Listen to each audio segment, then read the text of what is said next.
the slaughter of the faithful. Then I saw a great number of people who did not get the mark of the beast. They were being slaughtered by the agents of the evil one. Yung mga walang marka ng beast, ito na, ini-slaughter ng agents ng evil ones. The angel said, "These dead people are those who did not worship the beast. They will soon be glorified.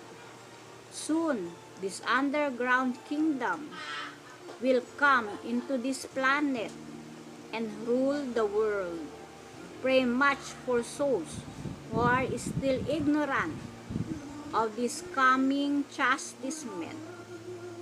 They will perish forever if they do not change their lives."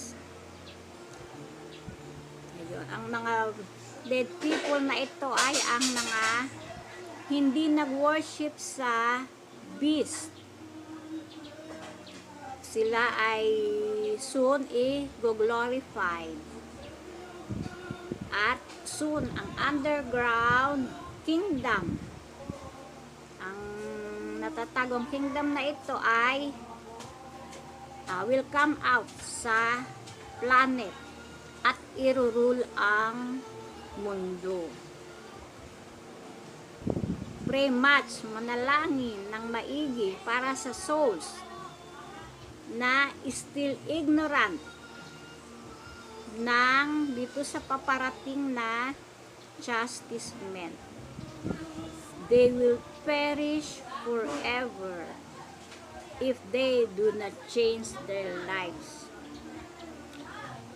Kung hindi sila magbabago, itong mga hindi pa nakakaalam sa mga paparating na chastisement. O bakit hindi nila alam? Kasi busy sa trabaho, busy sa mga paglilibang, busy sa mga kasalanan.